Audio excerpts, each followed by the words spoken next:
তানিম যখন ডিভোর্স পেপারে সই করছিল তার 1 সেকেন্ড আগেও আমি ভেবেছিলাম সে তার সিদ্ধান্ত বদলাবে, কিন্তু আমাকে অবাক করে দিয়ে সে সই করে দিল। 7 বছরের সংসারের ইতি টানল সে। বাবা আমাকে কোর্ট থেকে টেনে বের করে আনলো, কারণ আমি হাঁটার মতো শক্তি পাচ্ছিলাম না। তানিম একটাবার আমার দিকে তাকালোও না। তানিমের ছোট বোন তানফি আমার দিকে করুণা দৃষ্টিতে তাকালো। এসে আমার হাত ধরলো তানফি। দেখো ভাবি, ও সরি, এখন তো তুমি ভাবি না। যাই হোক, যা হয়েছে তা তোমাদের দুজনের ভালোর জন্যই হয়েছে। বাবা আমাকে টেনে সরিয়ে দিলেন। দেখো মা, আমার মেয়ের কি অবস্থা তা নিশ্চয়ই তুমি দেখতে পাচ্ছ। আর কোনো কথা না, প্লিজ। কখনো ধমক পর্যন্ত দিইনি আমার মেয়েকে। কেন? কারণ সেরকম কাজই করেনি আমার সাইমা। আজ কোর্টের ডিভোর্স পেপারে স্পষ্ট লেখা ছিল আমার মেয়ে চরিত্রহীনা। তোমার ভাইয়ের কথা তো লেখা ছিল না? আসল চরিত্রহীন তো সে। আঙ্কেল, আপনি আমার ভাইয়ের ব্যাপারে কিচ্ছু বলবেন না। লেগেছে তো গায়ে? সত্যিটা বলার পর গায়ে লেগেছে। আমার মেয়ের নামে যে মিথ্যা বলা হয়েছে, তখন এই বাবার কেমন লেগেছে ভাবো। চল সাইমা, এরা শুধু চরিত্রহীন না, হৃদয়হীনও। আমি ঘুরে দাঁড়ালাম। একটু যাওয়ার পর দাঁড়িয়ে পেছনে তাকালাম। তানফি আগের জায়গায় দাঁড়িয়ে। তানফির কাছে গেলাম। তানফি, তানিমকে বলে দিও একটা সময় আমার কাছে সে যাবে, যেতে তাকে হবেই। বলে দিও তাকে আমি আজ এখনই ক্ষমা করে দিয়েছি, তবে কখনো গ্রহণ করব না আর। তানফি কিছু বলতে নিয়েছিল, বলতে না দিয়েই আমি হাঁটা শুরু করি।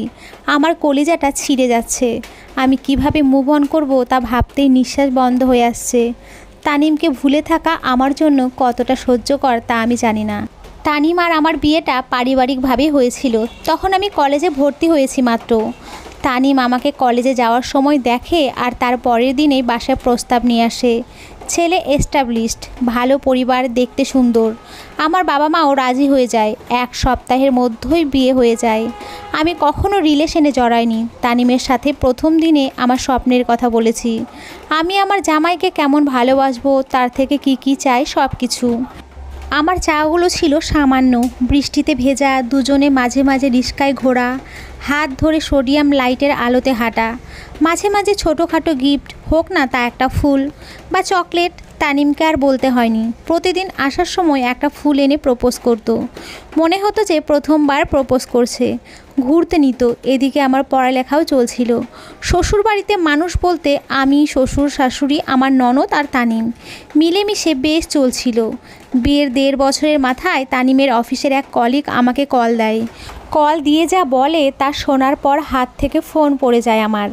তানিমের অফিসের কলিগ কল দিয়ে বলল, ভাবি কিছু মনে করবেন না, অনেক কষ্ট করে আপনার নাম্বার কালেক্ট করেছি, আপনার সাথে কথা ছিল। জি ভাই বলুন।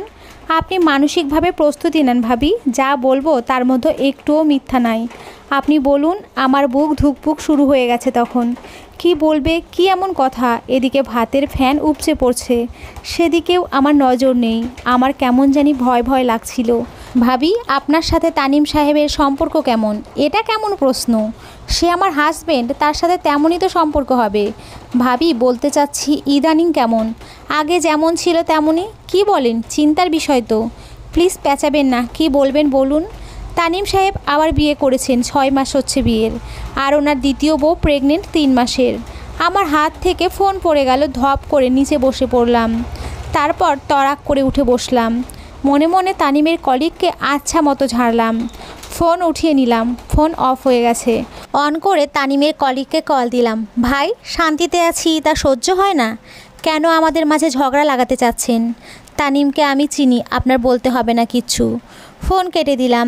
মানে এসব কি? একজন সুখে সংসার করছে, তা করতে দেবে না কেউ। কি অদ্ভুত। তানিম নাকি বিয়ে করেছে, আর বউ নাকি প্রেগনেন্টও। আজগুবি কথা বলে দিলেই হলো। আজ তানিম আসুক, বলবো এসব কলিগকে এড়িয়ে চলতে। সেদিন রাতে তানিম আসার সময় গাজরা নিয়ে এসেছিল। পথে থাকতেই আমাকে বলেছে শাড়ি পরে হালকা কাজল দিয়ে লক্ষ্মী মেয়ের মতো তার জন্য অপেক্ষা করতে। আমি সাথে আলতাও পরেছি। তানিমের জন্য তার ফেভারিট পুডিং বানিয়েছি। তানিম এসে খোপায় গাজরা দিয়ে পেঁচিয়ে দিল। কপালে চুমু দিয়ে বলল, যাবে আমার সাথে বৃষ্টি বিলাস করতে।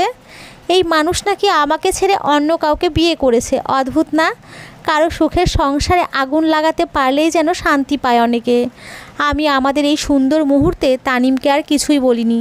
আর কি দরকার? আমি বিশ্বাসই করিনি, তাহলে কেন বলবো? ওর মন খারাপ হবে। পরের দিন তানিমের জন্মদিন ছিল। তানিমকে সারপ্রাইজ দেবো তাই সুপার মার্কেটে গেছে কিছু জিনিস কিনতে। আমার কেনাকাটা শেষে বের হওয়ার সময় রাস্তায় তানিমের মতো দেখতে একটা ছেলেকে বাইকে দেখলাম, সাথে একটা মেয়েও ছিল। আমার আবার ভয় ভয় লাগতে লাগলো। আমি কল দিলাম তানিমকে। তানিমের ধরতে একটু সময় লাগলো, এদিকে সেই বাইকটাও চলে গেল। তানিম কল ধরে বলল, শামু তোমাকে মিটিং শেষে কল দিচ্ছি, 5 মিনিট ওকে? আচ্ছা, আমি নিশ্চিন্ত হলাম। যদি রাস্তায় থাকতো তাহলে তো গাড়ির আওয়াজ শুনতাম। আমার নিজের উপরে রাগ হলো, কিভাবে আমি তানিমকে সন্দেহ করলাম। সেদিন বিকেলে তানিমকে বললাম তাড়াতাড়ি যেন চলে আসে, কিন্তু তানিম আসতে পারলো না। ছেলেটা কেঁদেই দিল সেদিন। শামু, এই প্রথমবার তুমি আমাকে তাড়াতাড়ি বাসায় ফিরতে বলেছ, আর আমি তাও পারলাম না। আজ সব কাজ আমার উপরে। শামু, আমি কি জবাব দেব তোমাকে? আরে করছো কি? সমস্যা নেই তো, কাজ শেষ করে আসো। অন্যদিন তাড়াতাড়ি আসবা, সমস্যা নেই। ছেলেটা বড্ড পাগল। সেদিন সে আসলো 10টায়। আমি কেক সাজিয়ে বসেছিলাম। একসাথে সেলিব্রেট করেছি দুজনে। সে এত খুশি হয়েছিল যে তার হাসিতেই বোঝা যাচ্ছিল। এই ছেলে পরের দিন দুপুরেই চলে আসে ছুটি নিয়ে। দুপুরে বাসায় খায়, বিকেলে আমাকে নিয়ে বের হয়। দুজন ঘুরে বেড়ায় অনেক অনেক। রাতে যখন বাসায় ফিরি তখন আমার শ্বশুর শাশুড়ি আর ননদ ড্রয়িং রুমে বসে থাকতে দেখে অবাক হই। বাবা বলেন, যাও মা, তুমি রুমে গিয়ে ফ্রেশ হও, তানিমের সাথে একটু কথা বলবো। আমি বাধ্য মেয়ের মতো চলে গেলাম রুমে। মনে মনে ভয় পাচ্ছিলাম, দেরি হয়েছে বাসায় ফিরতে। তাই আজ মনে হয় বাবা তানিমকে বকা দেবেন। আমি ড্রেস চেঞ্জ করে হাত মুখ ধুয়ে রুম থেকে বের হতে গিয়ে থমকে দাঁড়াই। বাবার কথা কানে আসছে আমার। তুই কি করে এটা করলি? সাইমার মতো মেয়েকে ধোকা দিচ্ছিস? মেয়েটা যদি শোনে তাহলে কি হবে ভেবেছিস? আমি দৌড়ে ড্রয়িং রুমে গেলাম। আমাকে দেখে বাবা কথা বন্ধ করে দেয়। বাবা কি বলছিলেন? কি করেছে আপনার ছেলে? ধোকা দিচ্ছে মানে? না না, বলছিলাম তোমার ক্ষতি হতে পারে রাত বিরেতে ঘুরলে। তোমার ক্ষতি চাই নাকি? যাও ঘুমাও। আমার মনে হচ্ছিল বাবা কিছু লুকাচ্ছে। তানফি ঘৃণার চোখে তানিমের দিকে তাকিয়েছিল, আর মায়ের চোখে ছিল রাগ। আমার মাথা ঘুরে উঠল অজানা আশঙ্কায়। তানিম আমাকে ধরে ফেললো, ধরে রুমে নিয়ে গেল, সাথে তানফিও এলো। আমি তানিমকে জিজ্ঞেস করলাম, কি করেছো তুমি? বলো আমাকে। তানিম চুপ করে থাকে। তানফি, বলো তোমার ভাই কি করেছে? কি লুকাচ্ছ তোমরা? বলো প্লিজ। শামু চুপ প্লিজ, তোমার শরীর খারাপ করবে তো। করুক শরীর খারাপ, তুমি বলো কি করেছো তুমি। আমি তানিমের কলার ধরে ঝাঁকাতে লাগলাম। তানিম নিচের দিকে চোখ নামিয়ে বলল, শামু ঘুমাও। ঘুমাতে বলছো তুমি? ঘুম আসবে আমার? ভাবি কিচ্ছু হয়নি, শুধু শুধু রিয়েক্ট করছো তুমি। ভাইয়া কি করবে? তুমি ভাইয়াকে চেনো না? না চিনি না। তোমার এই ভাইয়াকে আমি চিনি না। দেখছো না চোরের মতো মুখ লুকাচ্ছে। আমি কাঁদতে লাগলাম। আমি জানি না আমার সন্দেহ ঠিক কি না, কিন্তু আমার মন খারাপ দিকে ইঙ্গিত করছিল। আবার তানিমের কলার ধরে জিজ্ঞেস করলাম, আমাকে বলো তুমি বিয়ে করেছো? বলো। আমি চুপ হয়ে গেলাম। তানভি দৌড়ে রুম থেকে বেরিয়ে গেল। আমি অবাক হয়ে তাকিয়ে থাকলাম তানিমের দিকে। তানিম চোখ নামিয়ে রাখলো। তার চোখ বেয়ে পানি গড়িয়ে পড়ছিল। এগুলো কি তার অনুতপ্তের পানি নাকি নাটক আমি জানি না। আমার অনুভূতি ভোঁতা হয়ে গিয়েছিল তখন। আমার মাথা কাজ করছিল না, কি করব বুঝতে পারছিলাম না। চুপ করে শুয়ে পড়লাম। মানুষ চিন্তায় নাকি ঘুমোতে পারে না। আমার তো দিব্যি ঘুম এসে গেছে। আমি ঘুমিয়ে গেছি। আমি চাচ্ছিলাম এসব যেন স্বপ্ন হয়। ঘুম থেকে জেগেই যেন দেখি যে সবই স্বপ্ন ছিল। পরের দিন সকালে উঠে দেখি তানিম রাতের মতোই আমার পাশে বসে আছে, আমার দিকে তাকিয়ে আছে। আমি হেসে উঠলাম। কি দেখছো? সেই মেয়ে বেশি সুন্দর নাকি আমি, তা দেখছো? তানিম হকচকিয়ে উঠল। আমি তার এসব এড়িয়ে উঠে ফ্রেশ হয়ে রান্নাঘরে গেলাম। স্বাভাবিকভাবে নাস্তা বানিয়ে সবাইকে দিলাম। অন্যদিনের মতো কোনো আনন্দ নেই। তানিমকে কেউ খেতে ডাকেনি। আমি রুমে গিয়ে দেখি সেভাবেই বসে আছে সে। তার পাশে গিয়ে তার হাত ধরলাম, ফ্রেশ হয়ে খেতে এসো। সে আমাকে জড়িয়ে ধরে কান্না জুড়ে দিল। আমার কান্না আসছে না, আমার কষ্টও হচ্ছে না, কেমন জানি একটা অনুভূতি। আমি মুচকি হেসে তাকে সরিয়ে দিলাম। তাকে বললাম, চলো সব নতুন করে শুরু করি। তুমি আমাকে ক্ষমা করতে পারবে তো? আমি তো তোমাকে অনেক আগেই ক্ষমা করে দিয়েছি। ভুল হয়ে গেছে তোমার, তুমি অনুতপ্ত, এটাই তো অনেক। সেদিন সে অফিসে যায়নি। তার অফিসের কলিগের কথাই ঠিক, তবে ওই মেয়ে প্রেগনেন্ট তা ঠিক না। তানিম 2 মাসের মধ্যেই সেই মেয়েকে ডিভোর্স দিল। আমি একটাবারও জিজ্ঞেস করিনি কিভাবে কি হলো বা মেয়েটা কেমন, কি নাম। যদি জানি সব, তাহলে হয়তো সেই মেয়ের নাম উঠিয়ে তানিমকে কষ্ট দিতে পারি। তাই আমার শ্বশুর আর তানিম মিলে সব সমাধান করেছে। তার পরের বছর আমাদের কন্যা ইলিনা এলো। তানিম বাচ্চাদের মতো হাসছিল সেদিন। আমার সব কাজ সে করতো, পুরো প্রেগনেন্সির টাইমে সে আমার খেয়াল রেখেছে। বাবু হওয়ার পর বাবুর যত কাজ সবই সে করেছে, আমার কষ্ট হতে দেয়নি। আমাদের বাবু তখন হামাগুড়ি দিতে শিখেছে, আর তানিমও পরিবর্তন হতে লাগলো। বাবুর দিকে বেশি খেয়াল রাখায় আমি তার পরিবর্তনটা ধরতে পারলাম না। যখন ধরতে পারলাম তখন অনেক দেরি হয়ে গেছে। সেদিন ছিল শুক্রবার। ইলিনার আগের রাতে খুব জ্বর এসেছিল, রাতে খুব কান্না করছিল, ঠিকমতো ঘুমাতে পারিনি। তানিমও ঘুমাতে পারিনি, সে সকালের দিকে একটু ঘুমিয়েছে, তারপর উঠেই ফোনে কথা বলছে বারান্দায় গিয়ে। এদিকে ঘুমে আমার চোখ বন্ধ হয়ে আসছিল, আর তো কোনো তাড়াহুড়ো নেই নাস্তা বানানোর, তাই মাও বলল ঘুমিয়ে নিতে। ইলিনা তখন ঘুমিয়েছে মাত্র, আমি তার পাশে শুয়ে ঘুমিয়ে পড়লাম। কিন্তু একটু পরেই মেয়েটা কেঁদে উঠল। আমি মেয়েটাকে নিয়ে তানিমের কাছে বারান্দায় গিয়ে বললাম, ওকে একটু রাখো না, ঘুমোবো একটু। তানিম ফোনে কথা বলছিল, তখন সে যা করলো তা দেখে একটু হলেই মেয়েটা কোল থেকে পড়ে যাচ্ছিল। প্রচণ্ড ধমক দিয়ে বলল, সমস্যা কি তোমার? দেখছো তো ফোনে কথা বলছি, তুমি রাখো তোমার মেয়েকে। অসহ্য হয়ে গেছি আমি অবাক হয়ে গেলাম। তানিম আজ পর্যন্ত একটা ধমক তো দূরের কথা, জোরে কথাও বলেনি আমার সাথে। তার চিৎকারে তানফি আর মা দৌড়ে আসে। তানফি বলল, কি হয়েছে ভাবি? ইলিনাকে কোলে নিতে বললাম, আমি একটু ঘুমোবো তাই। অদ্ভুত তো, তুমি ইলিনাকে তো আমার কাছেও রাখতে পারো, ভাইয়াকে বিরক্ত করছো কেন? আমি অবাক হয়ে তানফির দিকে তাকালাম। মা এসে আমার কাছ থেকে মেয়েটাকে নিয়ে চলে গেল। তানফির চোখে মুখে বিরক্তি। আমি বুঝতে পারলাম না কি করেছি আমি। বাচ্চাকে তার বাবার কাছে রাখতে গিয়েছি, এমন কি খারাপ কাজ করলাম? আর ঘুম এলো না, প্রচণ্ড মাথা ব্যথা আর মন খারাপ নিয়ে রান্না বান্না করলাম। সারাদিনে একটা বারও তানিম কথা বলল না। আমিও চুপ করেছিলাম। দুপুরে খেতে বসে খাবারে লবণ কম হয়েছে, এই অজুহাতে সে আবার রাগ ঝাড়ল। আমি উত্তর দিলাম, লবণ তো ঠিকই আছে। তানফি উঠে বলল, ভাবি ভাইয়া মিথ্যে বলছে, নিজের দোষটা স্বীকার করলেই তো হয়। তানফি ডাল মা রান্না করেছে। এইবার ভাই বোন দুজনে চুপ করে খেতে লাগলো। মা বারবার আমার দিকে তাকাচ্ছেন, কারণ আমি মিথ্যে বলেছি। সব আমি রান্না করেছি, আমি শুধু দেখতে চেয়েছি তাদের কি রিয়াকশন হয়। আমি মায়ের দিকে তাকালাম, মার চোখে কষ্টের ছায়া দেখলাম। আর সেই কষ্টটা যে আমার জন্য তা বুঝতে আমার কোনো সমস্যা হয়নি। সেদিন সন্ধ্যায় আমার শ্বশুর আসার পর আমাকে ওনার রুমে রাখলেন, ডেকে বললেন, তানিমের সমস্যা কি? সে নাকি আজ তোমার সাথে অশান্তি করেছে। বাবা, আমি জানি না তার কি সমস্যা, কিন্তু আমার কেন জানি মনে হচ্ছে তার সমস্যার কথা তানফি জানে, এই জন্য তাকে সে ডিফেন্স দিয়ে যাচ্ছে। আমি তা জানি। কি জানেন বাবা? আচ্ছা আগে বলো তো, তুমি জানো সেই মেয়েটা কে ছিল? না বাবা, আমি আপনার ছেলেকে জিজ্ঞেসও করিনি কখনো। ভুল করেছো, কিন্তু কেন বাবা? আমি তো তার এসব ভুলতে চেয়েছি। যদি না জানি কিভাবে কি হয়েছে তাহলে আর মনেও আসে না এসব, তাই কখনোই জিজ্ঞেস করিনি। মেয়েটা তানফির বেস্ট ফ্রেন্ডের বড় বোন ছিল, আর প্রথমে তানফি জানতো না, যার কারণে রেগে গিয়েছিল। আমরা তানফির থেকেই শুনেছিলাম এসব, নয়তো কোনো দিনই জানতাম না। বাবা, তানফির বেস্ট ফ্রেন্ডের বোন রুমার বোন? হ্যাঁ, কিন্তু ও এরকম কেন করলো? আর রুমার তো আমার সাথে ভালো সম্পর্ক ছিল। আসলে ভুলটা আমাদেরই। রুমা আমাদের বাড়িতে প্রায়ই আসতো, রাতেও থাকতো। মেয়েটা উশৃঙ্খল, আর নয়তো সব ঠিক আছে, পড়ালেখায় ভালো, দেখতেও খারাপ না। সেই সুবাদেই রুমার বোন রুহি আসতো এখানে। রুহি অহংকারী ছিল খুব, রুমাকে নিতে আসতো সে। আমাদের দিকে ফিরেও তাকাতো না, কথা বলা তো দূর। একদিন তানিম খুব রাগারাগি করছিল, জানতে চাইলে বলল, রুহি নাকি তানিমকে প্রপোজ করেছে। তানিম তানফিকে বলে দিয়েছে রুমা আর রুহি যেন আর এই বাড়িতে না আসে। রুমা আর রুহি আসতো না, তবে মাঝে মাঝেই তানিমকে কল দিত রুহি। রুহি তানিমের সাথেই পড়তো, তবে অন্য ভার্সিটিতে। একটা মেয়ের প্রতি একটা ছেলের দুর্বল হতে প্রতিদিন একটু কথা বলায় অনেক কিছু। তানিমও ফেঁসে গেল। তখন তানিম অনার্সে মাত্র, চাকরি নেই, পড়ালেখা নিয়েই পড়েছিল। এরই মাঝে একদিন এসে বলল সে রুহিকে বিয়ে করতে চায়। আমি তানিমকে শুধু বলেছি, যা করবি ভেবে চিন্তে করবি, সুন্দর একটা ভবিষ্যৎ যদি চাস তাহলে আমি বলবো যে এর থেকে দূরে থাকিস। তারপর তানিম আর রুহির কথা তোলেনি। তানিম যখন চাকরি পায় তখন আমরা ওর বিয়ের কথা তুলি। তানিম বলল, আমরা যাকে পছন্দ করি তাকেই সে বিয়ে করবে। তার কিছুদিন পর সে তোমার কথা তোলে, তোমাকে নাকি কলেজে যেতে দেখে সে, তার ভালো লাগে। আমরা সেদিনই তোমার ব্যাপারে খোঁজ খবর নিয়ে পরের দিন তোমাদের বাড়িতে যাই।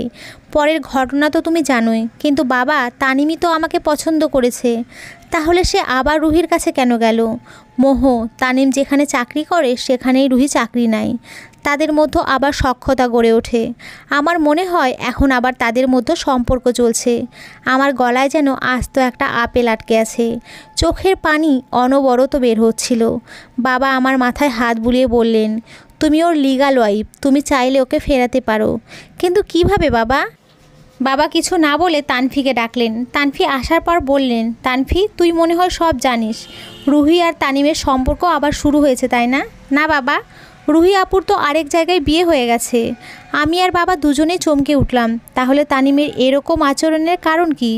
তাহলে কি চলছে ওর মনে? বাবা জিজ্ঞেস করলেন। আমি কিভাবে জানি? তুই সব জানিস, তুই বলবি নাকি আমি বলাবো? আরে অদ্ভুত তো, আমি জানি না।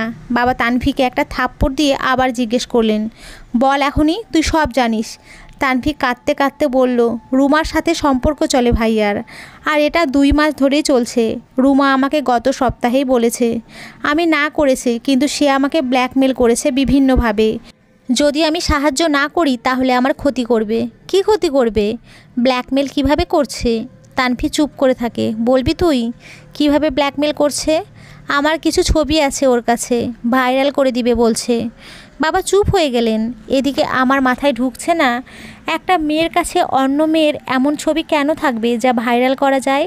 রুমার সাথে কথা বলার জন্য তার ফোন নাম্বার নেয় বাবা, কিন্তু রুমার সাথে কথা বলার আগেই অঘটন ঘটে যায়। পরের দিন শনিবার সন্ধ্যায় তানিম বাসায় আসে। তানিম একা না, সাথে রুমাও ছিল, আর দুজনে বর বউ সাজেছিল। দরজা খুলেছিলাম আমি। খুলেই চিৎকার দিয়ে সেখানেই অজ্ঞান হয়ে যায়। যখন জ্ঞান ফেরে তখন আমি হাসপাতালে। আমার আশেপাশে কেউ ছিল না। এটা দেখে খুব অবাক হলাম। বাবা আর মা তো থাকার কথা, গেল কোথায় সবাই? উঠে বসার শক্তি পাচ্ছিলাম না। কোনো রকমে উঠে বসলাম। তখনই আমার মা রুমে আসে ইলিনাকে কোলে নিয়ে। এসে কান্না জুড়ে দেয়, এতদিন ধরে এসব হচ্ছে আর তুই আমাকে কিচ্ছু জানাসনি কেন? আরও আগেই ব্যবস্থা নেওয়া উচিত ছিল, তাহলে আজ এই দিন দেখতে হতো না। মা এরকম তো ভাবিনি, ভেবেছিলাম তানিম ঠিক হয়ে যাবে, আবার যে এরকম কিছু করবে তা কখনোই ভাবিনি। ইলিনার দাদা দাদু কোথায় মা? থাক, পরে খোঁজ নিস। মানে ওরা আসেনি? আমাকে হাসপাতালে কে এনেছে? তোর শ্বশুরই এনেছে। তো কোথায় ওরা? আছে, এখন ইলিনাকে খাইয়ে দে।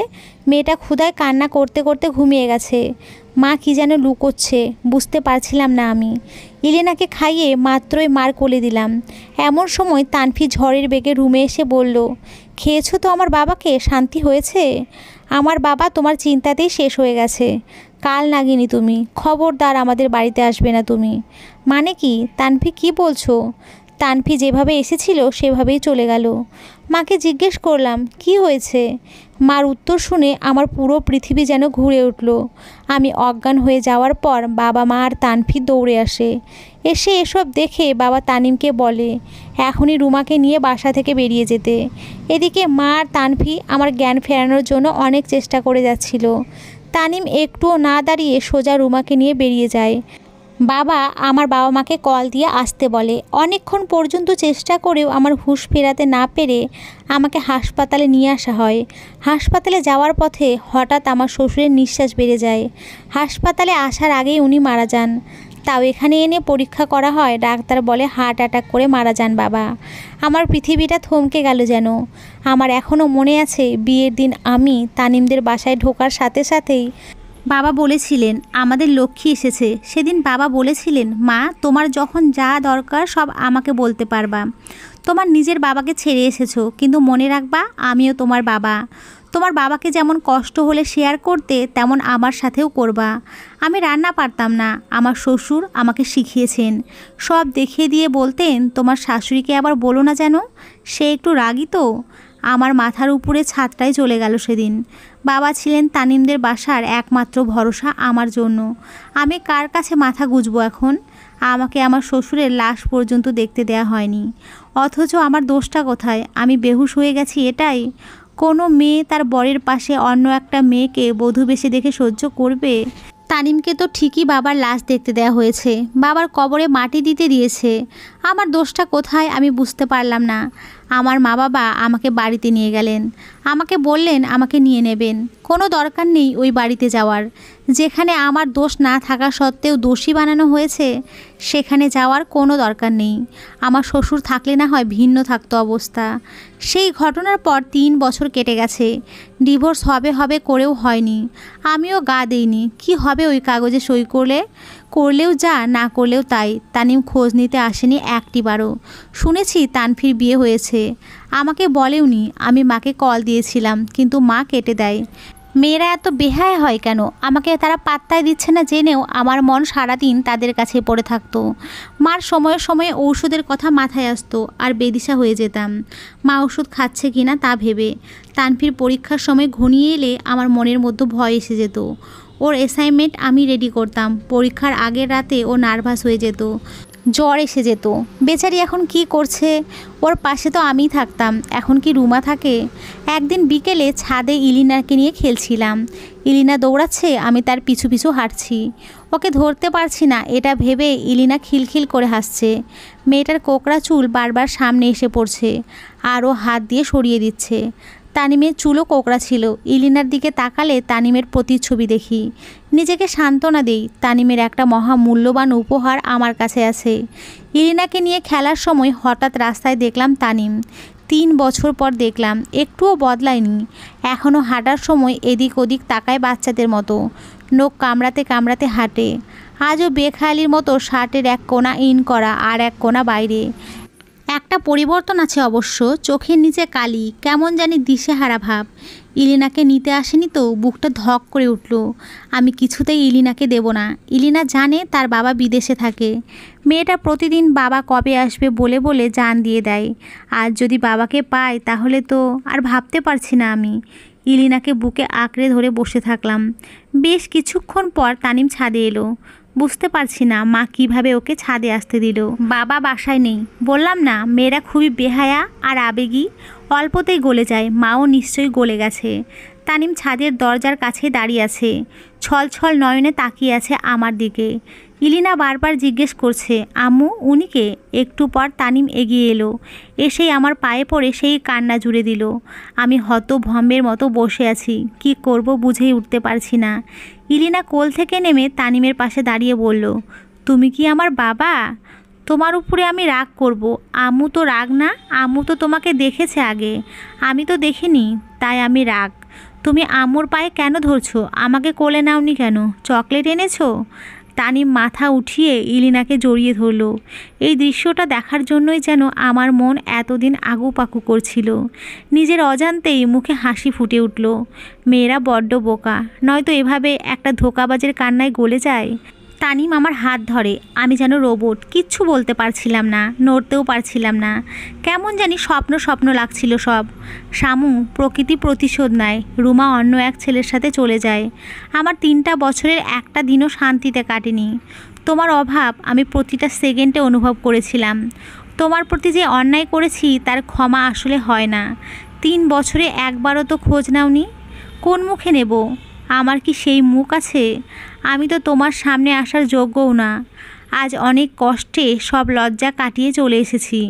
তুমিই আমার সব। এখন থেকে তুমি যা বলবা তাই হবে। তুমি যদি বলো বসে থাকতে তো বসেই থাকবো। যদি বলো এখনই ছাদ থেকে লাফ দেব, তুমি আমাকে ফিরিয়ে দিও না প্লিজ। যে আমার সাথে দুইবার প্রতারণা করেছে সে যে আবার করবে না এমন কোনো গ্যারেন্টি আছে? কোন সাহসে তোমাকে বিশ্বাস করব আমি? আর কোন সাহসে তুমি আমার কাছে এসেছো? শামু, আমাদের ভালোবাসার সাহসে এসেছি। প্রতিটা দিন তোমার অভাবে কেঁদেছি, সেই সাহসেই এসেছি। আমার মার বোনের কষ্ট দেখেছি তোমার জন্য, সেই অধিকারে এসেছি। তোমার মাকে তো কল দিয়েছি, উনি কেটে দিলেন। কিসের কষ্ট? মা লজ্জায় ফোন রিসিভ করেনি। বিশ্বাস করো প্রতিদিন তোমার জন্য কাঁদে। তানভীর বিয়ের দিনও ভাবি ভাবি করে জান দিয়ে দিল। আমাকে ফোন দিয়ে প্রতিদিন বলে তোমাকে নিয়ে আসতে, তোমার কাছে ক্ষমা চাইতে। এখন আমার হাতে কিছু নেই। আমার বাবা মা আছে, তারাই সিদ্ধান্ত নেবে। আমি রাজি করাবো, সবটুকু দিয়ে রাজি করাবো। তুমি বলো ওনারা রাজি হলে তুমি যাবে তো? দেখা যাক। প্লিজ শামু, আমাদের মেয়েটার জন্য হলেও রাজি হও। দেখো মেয়েটা কত খুশি আমাকে দেখে। আমি ইলিনার দিকে তাকালাম। মেয়েটা খুশিতে ডগমগ করছে যেন।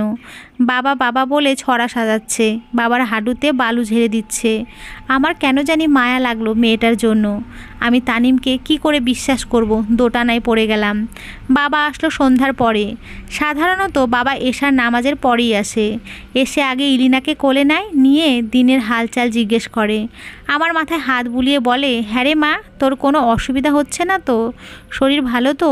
এই 3 বছরে একটা দিনও এই রুটিনের বাইরে যায়নি। আর কেন বাবা আজ তাড়াতাড়ি এসেছে? কারণ মা ফোনে বলেছে তানিম আসার কথা। আজ ইলিনা নানা ভাই বলে দৌড়ে গিয়ে কোলে ওঠেনি। আজ সে তানিমের সাথে ব্যস্ত। বাবা কোনো রকমে হাত মুখ ধুয়ে তানিমের মুখোমুখি বসলেন। বাবা চুপ করে সোফার হাতায় টাট্টু বাজাচ্ছে। আসলে বাবা মনে মনে কথাগুলো সাজিয়ে নিচ্ছে। প্রথমে তানিমই কথা বলে, বাবা আমি শামুকে নিতে এসেছি। সাইমার সাথে তোমার কি? শুনেছি তোমার অন্য কেউ আছে। বাবা আমি সব নতুন করে শুরু করব। শামুর সাথে শুরু করব। আমি ভুল করেছি। আমি জানি আপনারা ক্ষমা করবেন না। যতক্ষণ আপনারা ক্ষমা করবেন না ততক্ষণ আপনার পায়ে পড়ে থাকব। এই বলে তানিম বাবার পা ধরে বসে থাকে। বাবা মহা ঝামেলায় পড়ে গেল। বাবা উঠে গিয়ে মার সাথে আলোচনা করতে লাগলেন। মার একই কথা, মেয়ে দেব না। তানিমকে সে কথা জানিয়ে দেয়া হলো। তানিম কাঁদতে লাগলো। আমার কি হয়েছে তখন জানি না। আমি বলে বসলাম যে আমি যাব। আমার বাবা মা আমার মুখের দিকে তাকিয়েছিলেন। বাবা বললেন, বিশ্বাসঘাতককে সুযোগ দেয়া ঠিক হবে না। আমি বললাম শেষ সুযোগটা দেই। এরপর বাবা মা আর কিছুই বললেন না। আর আমিও জানতাম না এই সুযোগটা দেয়া যে আমার কত বড় ভুল ছিল। আমি তানিমদের বাড়িতে গেলাম। তানিম সেই প্রথম দিনের মতো করে পুরো বাড়ি সাজিয়েছে। আমাকে নতুন করে প্রপোজ করছে। কিন্তু সব কিছু কেন জানি আমি মেনে নিতে পারছিলাম না। আমার চোখে বারবার তানিম আর রুমার বিয়ের শ্বাসটাই ভাসছিল। আমি আমার একটা ফ্রেন্ডকে দিয়ে খোঁজ লাগালাম আসলেই রুমা অন্য ছেলের সাথে চলে গেছে কি না, এবং দেখলাম যে হ্যাঁ সত্যিই রুমা কাজটা করেছে। আর গেছে কার সাথে? রুমার বড় বোনের জামাইয়ের সাথে। শুনে থ হয়ে গেলাম। মানে এটা কি? এই গোলক ধাঁধার মধ্যে কেন চলছে সব? রুমা তানফির ফ্রেন্ড। রুমার বোন রুহি আমার সতীন ছিল একটা সময়ে। পরে রুমা সতীন হলো। এখন রুমা আবার নিজের বড় বোনের সতীন। মানে এসব কি? এই দু বোনের কি আত্মসম্মান বলে কিচ্ছু নেই? কেন জানি একটা প্রশান্তি কাজ করছিল। কারণ রুহি এখন বুঝতে পারছে যে অন্যের স্বামী কেড়ে নিলে কেমন লাগে। আমি তানিমকে বিশ্বাস করতে আরম্ভ করলাম। কিন্তু আমার শ্বশুরের স্মৃতিগুলো আমাকে খুব কষ্ট দিত। উনি থাকলে আমাকে দেখে অনেক খুশি হতেন। ইলিনার নামটাও ওনারই দেয়া। কত খুশি হয়েছিলেন যেদিন ইলিনা হলো। সব ঠিকঠাকই চলছিল। ইলিনা প্রচণ্ড বাপ ভক্ত হয়ে গেছে। বাবা ছাড়া কিচ্ছু বোঝে না এখন। অফিসে গেলে 1000 বার কল দিবে, আর তানিমও বিরক্ত না হয়ে কল ধরবে। বাবা মেয়ের মিল দেখে নিজের কাছে ভালো লাগছিল। ইলিনা একটা স্বভাব পেয়েছে আমার শ্বশুরের। ভাজাভুজি খেতেন তিনি অনেক। ইলিনার জন্য এসব করতে হয়। সারাদিন এত ব্যস্ত থাকি যে আগের কথা মনে করার সময়ই পায় না। আর রাতে তো তানিম থাকে। ওর মুখে শামু নামটা শুনলেই সারাদিনের ক্লান্তি শেষ হয়ে যায়। এর মধ্যে একদিন আমি বাবার বাড়ি যাব। তানিমের ছুটি নেই। ইলিনাকে নিয়ে যাব, কিন্তু সে যাবেই না। সে তার দাদু আর বাবাকে ছেড়ে যাবেই না। আমার কেমন জানি খারাপ লেগে উঠল। 3টা বছর আমার বাবা মা ইলিনাকে কষ্ট করে বড় করেছে। আমি তো প্রায় সময় অচেতনের মতো থাকতাম। সব সামলেছে মা আর বাবা। এখন যদি তারা শোনে যে ইলিনা তাদের কাছে যেতে চায় না, তাহলে কষ্ট পাবে। তাই আমি আর গেলাম না। পরের দিন বাবা মাই চলে এলো। অনেক দিন পর দেখা হয়েছে নানা নানুর সাথে, কিন্তু কোনো রকম উচ্ছ্বাস দেখলাম না আমার মেয়ের মধ্যে। মা বাবা ভেবেছেন দৌড়ে আসবে ইলিনা, কিন্তু এলো না। বাবা মা যতক্ষণ ছিল ইলিনার ধারে কাছেও ঘেঁষেনি তাদের। আমি তানিমকে রাতে ব্যাপারটা বললাম। তানিম বলল, ও ছোট মানুষ তো, মনে কষ্ট নিও না, বড় হতে হতে ঠিক হয়ে যাবে। আমিও ব্যাপারটা মেনে নিলাম। কয়েকদিন পর দুপুরে খাওয়ার পর আমি একটু বিশ্রাম নিতে রুমে এলাম। ইলিনা তার আগেই শুয়ে পড়েছে। আমি ওর পাশে শুয়ে চুলে বিলি কেটে দিচ্ছিলাম। হঠাৎ ইলিনা আমাকে প্রশ্ন করে, আম্মু নানা নানু কিভাবে রাক্ষস হলো? কী বলছিস এসব? ওরা রাক্ষস হতে যাবে কেন? হ্যাঁ তো, ওরা রাক্ষসই তো। তাই আমি ওদের কাছে যাই না, আমার ভয় করে। তোকে এসব কে বলেছে? দাদু বলেছে। আমি তখনই মায়ের কাছে গেলাম। আমি তো এই জন্যই ভাবি আমার মেয়ে নানা নানুর জন্য পাগল ছিল। এখন কি হলো? মা ইলিনাকে এসব কি শেখাচ্ছেন? আমার বাবা মা রাক্ষস কেন হবে? আপনি ওকে তাদের থেকে দূরে কেন সরাচ্ছেন? সে কি, কখন আমি এরকমটা বললাম? ইলিনা নিজেই বলল আপনি বলেছেন। কি বলো এসব? আমি আমার নিজের নাতনিকে এসব শেখাবো? বৌমা, তোমার মেয়ে মিথ্যুক হয়েছে কিভাবে? মা, ইলিনা ছোট, ও মিথ্যের কি বোঝে? আর এত বড় মিথ্যা কিভাবে বলবে ও? তার আমি কি জানি? আজ আমার ছেলে আসুক, আমাকে এত বড় দোষ দেয়া হলো, আমাকে বোঝা মনে হয় বললেই পারো। এত নাটক সাজানোর কি দরকার ছিল? বলতে বলতেই তিনি কেঁদে ফেললেন। আমি নির্বাক হয়ে গেলাম। আমার কান্না পাচ্ছে খুব। এসব কি হচ্ছে? আমার মেয়েকেও আজে বাজে শিক্ষা দিচ্ছে। আমি কিছু বললে দোষ দিচ্ছে আমার।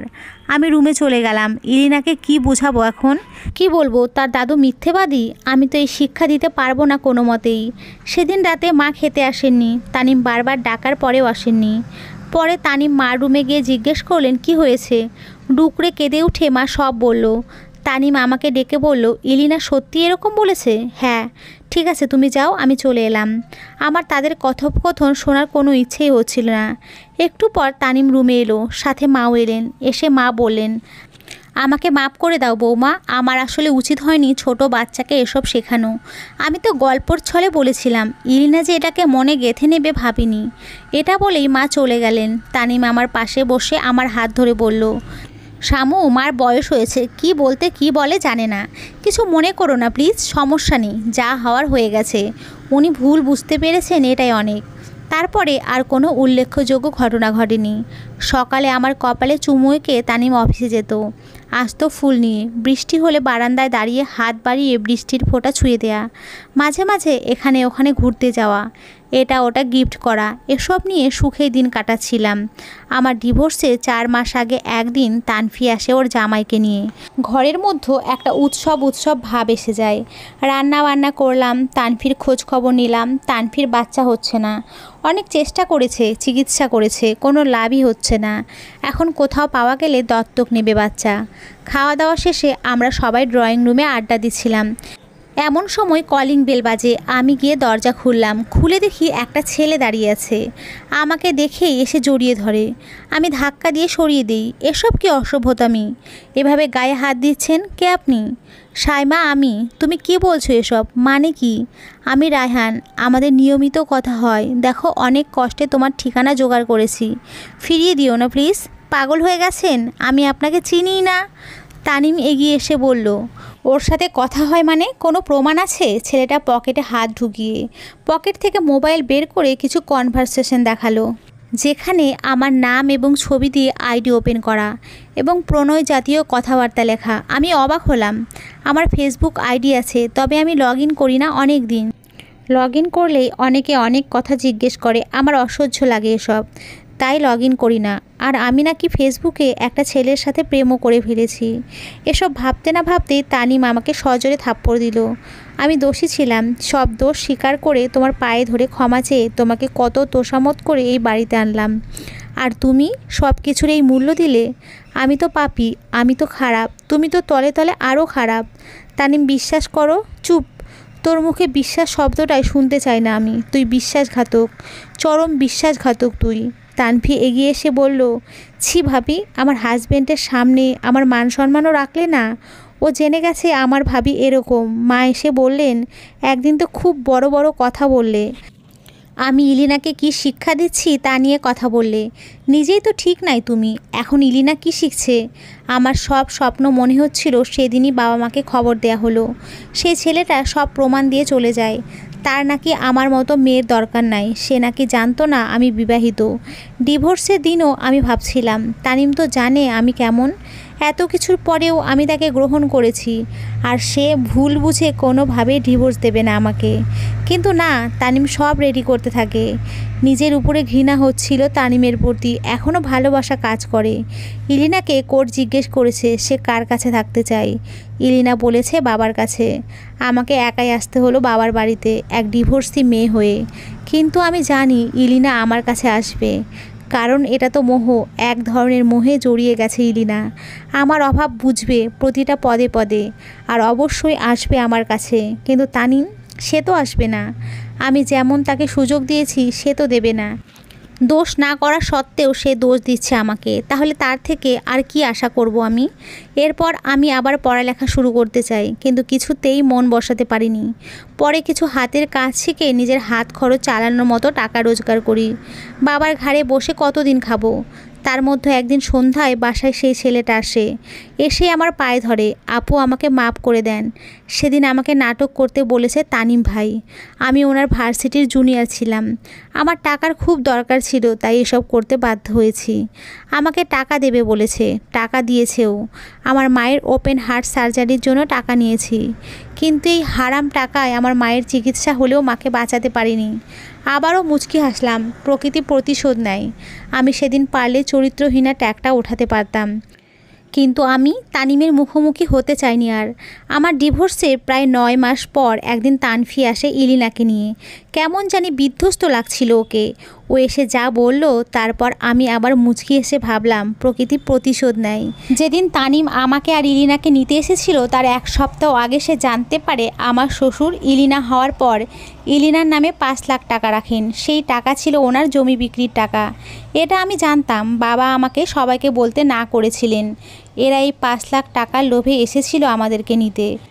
আস্তে আস্তে ইলিনাকে ওদের বশে করে নেয় প্রথমে, তারপর আমাকে ডিভোর্স দিতে নাটক সাজায়। আসলে রুমা চলে যাওয়ার পর তানিমের সম্পর্ক হয় ওর কলিগের সাথে। এটা যেন তার নেশা। আমার মনে হচ্ছিল রুমা নিজে চলে না গেলে তানিমই ওকে ছেড়ে আবার আরেকজনের কাছে যেত। স্বভাবই তো এরকম। তানিম তার কলিগকে কথা দিয়ে রেখেছে যে আমাকে ডিভোর্স দিয়ে সে ওকেই বিয়ে করবে। সেই মেয়ে আবার ডিভোর্সই ছিল, বনিবনা হয়নি তার হাজবেন্ডের সাথে, তাই ডিভোর্স হয়ে গেছে। এদিকে তানিম আমাকে ডিভোর্স দিতে অনেক দেরি করে ফেলে, আর সেই মেয়ে অন্য রিলেশনে জড়িয়ে যায়, যা তানিম জানতো না। মেয়েটা তানিমের সাথেও রিলেশন কন্টিনিউ করেছিল। আমাকে ডিভোর্স দেওয়ার পর তানিম অন্তকে, মানে সেই কলিগকে বিয়ের জন্য বলে, কিন্তু অন্ত সেই অজুহাত দেয়। অন্ত আবার ওই ছেলেকে বিয়ে করে এরই মধ্যে। এদিকে তানিমও অন্তকে খুব চাপ দিচ্ছিল, হয়তো সে অন্তকে নিয়েই বাকি জীবনটা কাটানোর প্ল্যান করেছিল। অন্ত প্রতিদিন তানিমের দ্বারা ডিস্টার্ব হচ্ছিল। পরে সে তার বর্তমান হাজব্যান্ডকে সব জানায়। তানিম যদি অন্তর বিয়ের কথা জেনে যায় তাহলে কোনো অঘটন ঘটাবে বলে অন্তর ধারণা হয়। একদিন তানিমকে পুলিশ এসে অ্যারেস্ট করে। তানিমের বিরুদ্ধে ধর্ষণের মামলা দেয় এক মেয়ে। কোর্টে সাক্ষী দেয় মেয়ের 2 বান্ধবী। অথচ তানিমের একই কথা, তানিম মেয়েগুলোকে চেনে না, এবং তানিমের থেকে মুক্তি পেতে এসব অন্তর চাল, যে এটা বুঝতে আমার অসুবিধা হয়নি। আবার হয়তো বা ঘটনা সত্যিও। তানিমের তো কোনো বিশ্বাস নেই। তানিম আজ 2 মাস জেলে। তানফির হাজব্যান্ড এসব জানার পর তানফিকে প্রচণ্ড সন্দেহ করতে লাগে, যার ফলাফল হয় ডিভোর্স। এসব টেনশন সহ্য করতে না পেরে মা স্ট্রোক করে, প্যারালাইজড। তানফি এসেছে ইলিনাকে দিয়ে যেতে। আমি যেন মেয়েটাকে তাদের পরিচয় না দেই, সে যেন না জানে তার বাবা কেমন ছিল। আমি শুধু বলেছি, কি অদ্ভুত তুমি। তানিম আর আমি 3 জনেই বিনা দোষে দোষী হলাম। তানফি চোখ নামিয়ে হাঁটা শুরু করে। আমি বসতেও বলিনি তাকে। সব শেষে এটাই বলবো, বিশ্বাস করে আমি ভুল করিনি, বরং বিশ্বাসঘাতকতা করে তুমি ভুল করেছো। আর বিশ্বাসঘাতক কখনোই ভালো থাকে না। তো বন্ধুরা, আজকের এই গল্পটি এখানেই শেষ হলো। তোমরা সকলে খুব ভালো থেকো, সুস্থ থেকো। সকলকে অসংখ্য ধন্যবাদ। নমস্কার বন্ধুরা, খুব ভালো থেকো।